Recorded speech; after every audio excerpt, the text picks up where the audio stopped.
آپ کا ایک ریسنٹلی بڑا زبردست انٹرویو لیا ایک سید ذیشان صاحب ہے اردو پوائنٹ والے کے.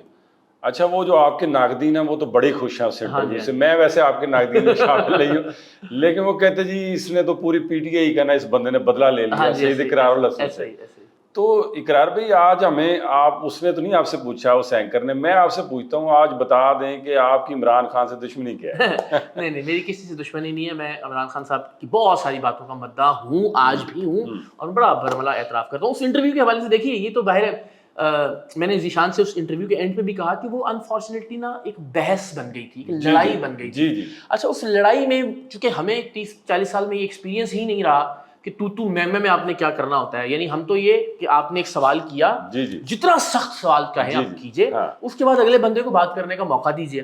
مگر جب اگلا بندہ بات شروع کرے آپ کے نہیں آپ جھوٹے ہیں, پھر اگلا بندہ بات شروع کرے, وہ ایک ایسی صورتحال اختیار ہو گئی تھی کہ جس میں وہ انٹرویو سے زیادہ ظاہر ہے ایسا لگ رہا تھا کہ ایک کارکن جو ہے وہ ایک شخص کے سامنے کھڑا ہے. لیکن میں ذیشان کی بڑی عزت کرتا ہوں, میں نے ان کو مبارکباد بھی دی بعد میں کہ آپ نے بہت اچھا انٹرویو کنڈکٹ کیا, لیکن وہ لڑائی کی صورتحال ہو گئی تھی. تو ظاہر ہے پی ٹی آئی کے دوست تو ماشاءاللہ بغیر کسی منطق کے ان کو تو ایسی صورتحال لڑائی جھگڑا مار پیٹ جو ہے نا وہ پسند ہے. بلکہ مجھے یاد ہے میں نے خود اس انٹرویو پہ میرا مطمئن نظر یہ تھا, اور اس سے پہلے بھی وہ ایک فارا میر ہے, بہت مشہور ہے کہ وہ بد اخلاقی کرتی ہیں, بڑی بد زبانی کرتی ہیں جو برطانیہ میں. مجھے پتا ہے, میں خود چل کے ان کے پاس گیا. میں چاہتا ہوں کہ ان کی لوگوں کی بات سنی جائے, اپنی بات کہی جائے, لیکن بات کرنے کا موقع ملے. آپ اپنی بات کہیے وہ سارا. پی ٹی آئی سے یا عمران خان صاحب سے دیکھیں میرے دو بنیادی اختلافات ہیں. عمران خان صاحب نے بہت محنت کی. عمران خان صاحب کا ورلڈ کپ کا اعزاز ہم سب کی سر آنکھوں پر, شوکت خانم جیسا کارنامہ ظاہر رہتی دنیا تک قائم رہے گا. سیاست میں بھی بہت ساری باتیں ان کی ہیں جن کو سراہا جاتا ہے. دو بنیادی چیزیں, یہ حالیہ جو لہر ہے نا وہ شروع ہوئی کہ وہ اسرائیل کی مذمت کیوں نہیں کر رہے. اچھا میں نے باخدا ایک سوال کے طور پر یہ بات شروع کی, اور اس کے بعد مجھے اندازہ ہوا کہ یہ تو واقعی سنجیدگی سے خان صاحب اسرائیل کی مذمت نہیں کر رہے. اور جب سے یہ ایران پر حملہ ہوا, قطر پر حملہ ہوا, اس کے بعد ابھی یہ جو حالیہ سارا تنازع تھا ٹرمپ, اس معاملے میں اسرائیل کی بات ہی نہیں کر رہے.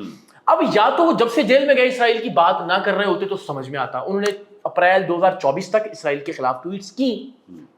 میرا نقطۂ نظر یہ تھا کہ چونکہ پی ٹی آئی لابنگ کر رہی ہے امریکہ میں, اور ان کے جو سپورٹرز ہیں انہوں نے بہت سارے ڈالرز ریسنٹ ٹائمز میں خرچ کیے ہیں. عمران ریاض صاحب کی ویڈیوز موجود ہیں کہ جس میں وہ کہہ رہے ہیں کہ دسمبر میں جناب جب ٹرمپ وزیر اعظم پریزیڈنٹ بننے والا ہوگا تو ایک کال آئے گی اور وہ کال یہاں سب کچھ بدل دے گی وہ سارا. تو ایک ماحول تھا کہ ٹرمپ سے پی ٹی آئی کو یہ امید تھی کہ وہ عمران خان صاحب کی رہائی میں کردار ادا کریں گے.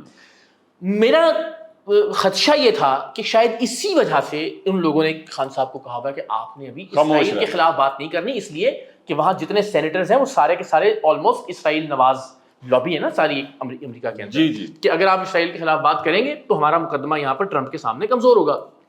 میں خان صاحب کے کردار کے اس پہلو کو اب سمجھاؤں تو مجھے بڑی حیرت ہوئی کہ جس کو ہم کہتے تھے دلیر ہے, جس کو ہم کہتے تھے نڈر ہے, جس کو ہم کہتے تھے ڈٹ گیا ہے, یار وہ صرف اتنی چھوٹی سی بات پہ کہ یار ٹرمپ فون نہیں کرے گا اگر میں نے اسرائیل کی مذمت کر دی.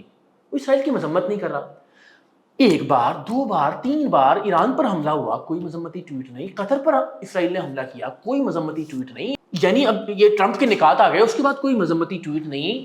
ٹرمپ کو نامزد کر دیا نوبیل پیس پرائز کے لیے, پوری پی ٹی آئی چیخ رہی ہے, گالیاں دے رہی ہے, عمران خان صاحب کا کوئی نقطہ نظر نہیں آیا. میں یہ کہتا ہوں پی ٹی آئی کہتی تھی نا امت مسلمہ کا عظیم لیڈر, تو امت مسلمہ کا عظیم لیڈر اسرائیل کے معاملے پہ کیسے خاموش ہو سکتا ہے؟ جیل میں بیٹھ کر وہ علیمہ خان صاحب کے حق میں بھی بیانات دے رہے ہیں, صنم جاوید کی تعریف بھی کر رہے ہیں. ابھی جیل میں بیٹھے بیٹھے اس آدمی نے ایک چیف منسٹر کو اتروا دیا, ایک بندہ لے کر آ گیا, وہ اتنا بیچارہ پھنسا ہوا ہے اور قید ہے کہ اسرائیل کی مذمت نہیں کر پا رہا. سو دیٹ شوز انفارچونیٹلی کہ ہمارے سارے حکمران بڑکے مارتے ہیں ہر ایشو کے اوپر, کنوکشن کے ساتھ اس بات پر یقین نہیں رکھتے جو وہ کہتے ہیں. اگر یقین رکھتے ہو تو پھر حالات کچھ بھی ہوں, مفاد کچھ بھی ہو, خدشہ کوئی بھی ہو, خان صاحب آج بھی اپنے موقف پر قائم ہو رہتے ہیں. مجھے یہ لگتا ہے کہ انہوں نے ٹرمپ کے خوف سے اسرائیل والے معاملے پر ایک اور یو ٹرن لے لیا ہے. میں آج بھی خواہش مند ہوں اللہ کرے آج رات کوئی ٹویٹ ہو اور عمران خان صاحب اسرائیل کی مذمت کرے تو میرا یہ والا شکوہ ان سے ختم ہو گیا. بس اتنی سی بات ہے. بالکل ٹھیک ہے. ایک شکوہ اور ہے اور وہ ہے اسٹیبلشمنٹ کے حوالے سے. آج ان کا ہر ورکر اٹھ کے ہر بندے کو اسٹیبلشمنٹ کا ٹاؤٹ عسکری صاحب آپ کو بھی کہتے ہیں, پتہ نہیں کیا کیا کچھ کہہ رہے ہوتے ہیں. میں گارنٹی سے آپ کو عرض کرتا ہوں، میں نے اپنے 20 سال کے کریئر میں کسی ایک جرنیل کے حق میں یا اس کی تعریف میں ایک لفظ بولا ہو یا لکھا ہو، میری گردن اتار دیجیے. لیکن اقرار بھی لیکن خاموش وہ رہنا آدمی، بھی تو خاموش رہنا بھی میں تو. وہی عرض کر رہا ہوں، وہ آدمی جو جرنیلوں کو بیٹھ کر فلجھا ہوا جمہوری جنرل باجوہ کی اسٹیبلشمنٹ کی تعریفیں کرتا رہا اور یہ کہتا رہا کہ جو آرمی چیف کے خلاف بات کرے وہ غدار ہوتا ہے.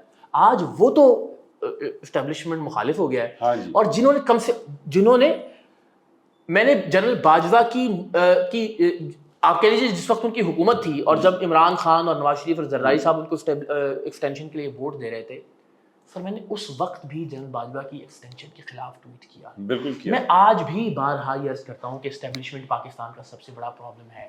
میں آج بھی یہ کہتا ہوں کہ فوجی اسٹیبلشمنٹ کا سیاسی کردار ختم ہونا چاہیے اس ملک کے اندر. میں بارہا ہی بات کرتا ہوں، میں بارہا آپ ہم سے یہ توقع کرتے ہیں کہ نہیں ہم نام لے کر جرنیلوں کے خلاف بات کریں.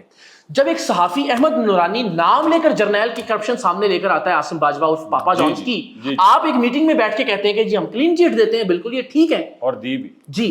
تو پہلا سوال سیاستدانوں سے کرنا پڑے گا، اس لیے کہ آپ اور میں ان کو ووٹ دیتے ہیں، جواب دہی ان کی ہے. سب سے اہم بات یہ، میں بارہا ایک مثال سے عرض کرتا ہوں، اس کے بعد شاید یہ موضوع ختم ہو جائے، کہ گھر کے اندر اگر آپ کا کوئی فیملی کا ممبر، آپ کا چھوٹا بھائی اپنے کسی لالچ کی وجہ سے، کسی چوری چکاری کی وجہ سے غیر متعلقہ افراد کو گھر میں لے کر آئے، آپ کے گھر میں چوری ہو جائے اور اس میں آپ کے بھائی کا اور ان کو آپس میں کوئی حصہ طے ہو، آپ مجھے بتائیے جب آپ پر یہ بات کھلے گی تو آپ پہلے کس کا گریبان پکڑیں گے؟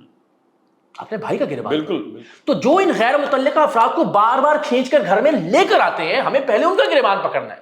یہ اپنی باری میں ان کی تعریفیں کرتے ہیں اور جب یہ باہر نکالے جاتے ہیں پھر دوسروں کو اکساتے ہیں کہ ان کی کرسی کی لڑائی کے لیے، ان کے اقتدار کی لڑائی کے لیے ہم جو ہے نا اسٹیبلشمنٹ میں نام لے کے گالیاں دیں. جب آپ کے پاس موقع ہوتا ہے، جب اللہ نے آپ کو اختیار اور اقتدار دیا ہوتا ہے، آپ ان جرنیلوں کے خلاف بات کرنے والوں کو غدار ڈکلیئر کرواتے ہیں اور ان کو کلین چٹیں دیتے ہیں.